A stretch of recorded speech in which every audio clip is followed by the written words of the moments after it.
Okay then, Helldivers, we are back and we have got loads to go over today, as it appears the Illuminates have returned, and without megacities, making them the hardest they've been yet. A brand new major order has come into the midst, and we are taking a look into Arrowhead, as it appears that Tencent have now acquired a stake in the company, which could mean some pretty horrendous things. We've got so much more than that to go over today, so make sure you stay tuned. If you haven't already, smash that beautiful like button and subscribe with post notifications turned on. It'd be greatly appreciated. And make sure you check out our incredible sponsor, GamerSupps, the company that offer esports athletes and gamers alike with the most effective and healthy energy drink option compared to those Tinder alternatives we're all used to. Links in the description. Use code CloudPlays at checkout for a cheeky discount. And we're giving it a giveaway for the top bundle of super credits. Now, I'm aware that I kept forgetting the emoji, so here's the emoji you need to put into the comment section. It's really that simple. Enter it in and we'll announce it in the next couple of days. With that being said, let's dive into the game and see what it is that's happening right now in Helldivers 2.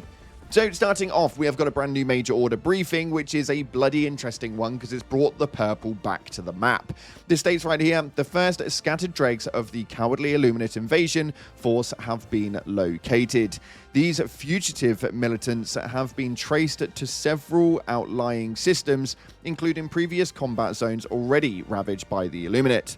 The Ministry of Science is to be commended for locating these war criminals, though analysis of Illuminate wreckage copiously salvaged from our mega cities, they have identified that the enemy's cloaking mechanisms used dark fluid to blend light around their smaller spacecrafts. By identifying the resulting gravitational distortions, analysis have identified Illuminate forces hiding on multiple planets.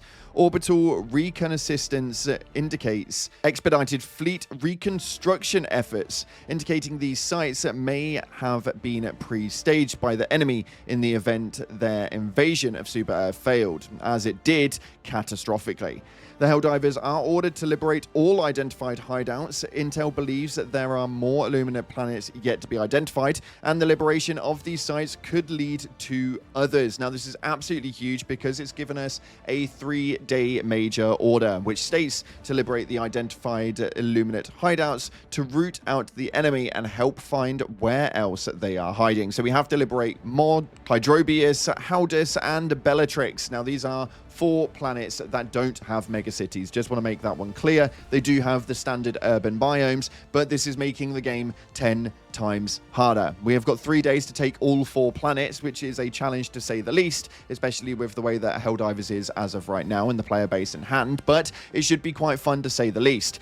Make sure you are careful though, as these new biomes and the more open spaces are making some things a little bit difficult to deal with, but we'll get into that one just a bit. Let me know what you guys are thinking, and if you guys are happy to see the Illuminate back and start getting them squids knocked down again.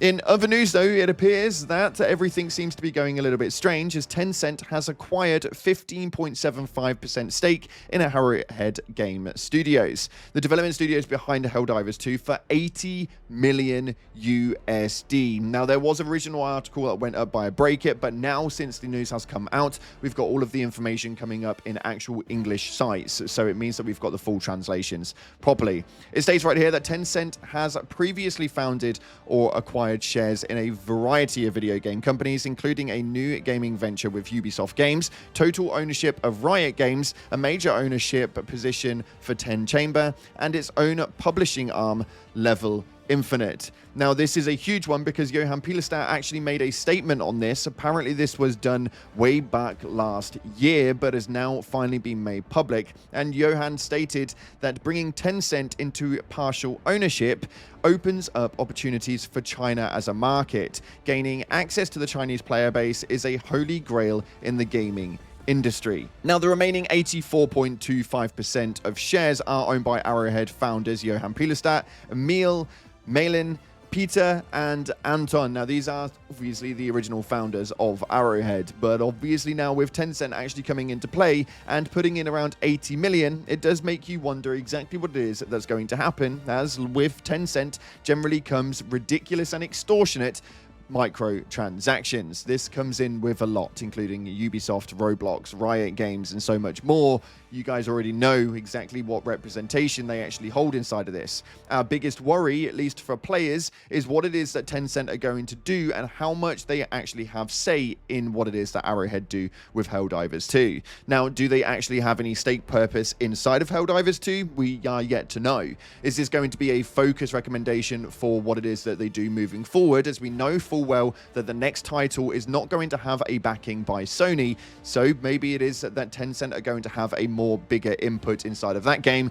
Again, right now it's all speculation, but players are getting concerned because Tencent have been renowned for destroying games inside the microtransaction lifeline, which at the moment, as it stands, Helldivers have actually had quite a reasonable outsource towards, meaning that the store itself is actually relatively cheap. War bonds work on a really cheap narrative, and there's not a massive amount that you can actually pump money into for Helldivers 2, and even then, when they did do that, they have generated tens of millions in the proceed. So did they really need Tencent to come through? We'll have to wait and see, but it does seem that they want to tap into that Chinese market. We're going to have a Helldivers gacha game. Let's bloody hope not. Let me know your guys' opinions via the comment section below, because it seems to be probably the biggest and deepest, darkest thing happening within that realm of Helldivers right now. Another thing that you guys are having problems with, though, is the crown on the new most annoying enemy. Yes, the Leviathan. They were bad in the mega cities, but now we've got the open fields. So the non-stop sniping is just absolutely ridiculous. You can somewhat hide inside of the urban biomes, but they are absolutely nothing compared to those mega city fields that we had once upon a time.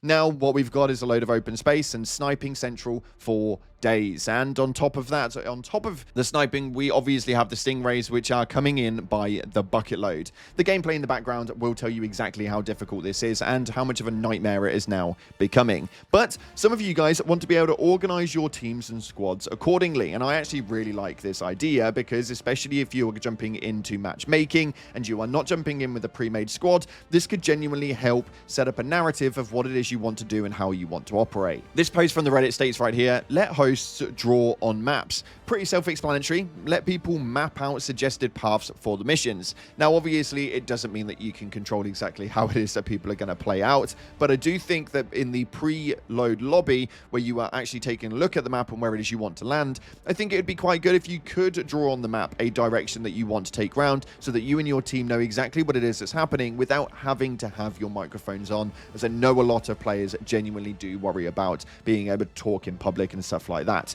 Yes, although we are gamers, we can be anti-social, that's for damn sure. But I do think this is a really cool thing, and if it's something you think people would do, then make sure you let me know via the comment section below. The only thing that I do worry about is exactly what it is that they would draw on there. Maybe they wouldn't want to map out the area, but instead you would have some, well, interesting images, that's for sure. Now, in other news, people are also talking about the brand new pistol, the P92 warrant that's going to be coming with the new war bond inside of the store. This pistol has had a lot of speculation around it. There are a lot of different things that people are looking at, but right now people are looking at the LED lighting on the side of the pistol. As you can see in this image, it is blue, and then in this image, it is red. A lot of people are wondering if the new pistol might have different ammo types. Now, there are a few different ways of looking at this. It could have different ammo types for sure, and it could be indicated by the lights on the side, or it could also be an ammo consumption piece, where as you run out of ammo, the light goes down and the bars clear into red before you reload, and it becomes blue again.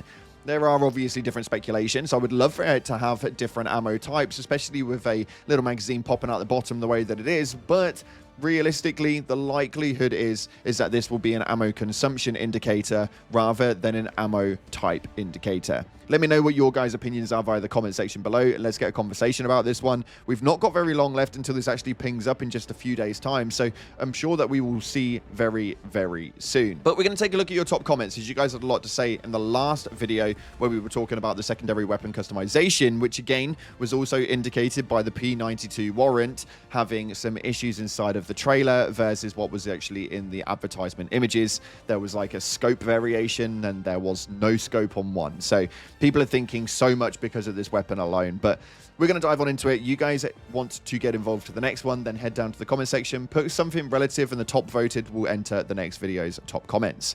This first one states right here, ever since we've defended Super Earth, I love to see the community going around the galaxy map and retaking planets one by one from the enemy. It's clearing up slowly but surely. I love Helldivers and I love managed democracy. Now, that is one thing that we actually can take away from this, and although we didn't have a major order for quite a few days, apparently there was a mishap in communication over at Arrowhead, but we did manage to secure the sectors over on the bot side. There was a few sectors we actually managed to secure with a load of different planets that we were actually able to take through, especially on the Terminid sector, also where we saw that there was a nice take from the Umlaut sector. So there's a lot that's going on right now, but we are now back into major order territory. This next one states right here, they were thinking the Seaf stratagem a while back. Even if we don't get it, some holdouts on maps you can recruit would be the next best thing. Now, I do think that on the urban biomes, it would probably be pretty cool to have the Seaf troopers on there and having them just roaming around as if they were on the mega cities.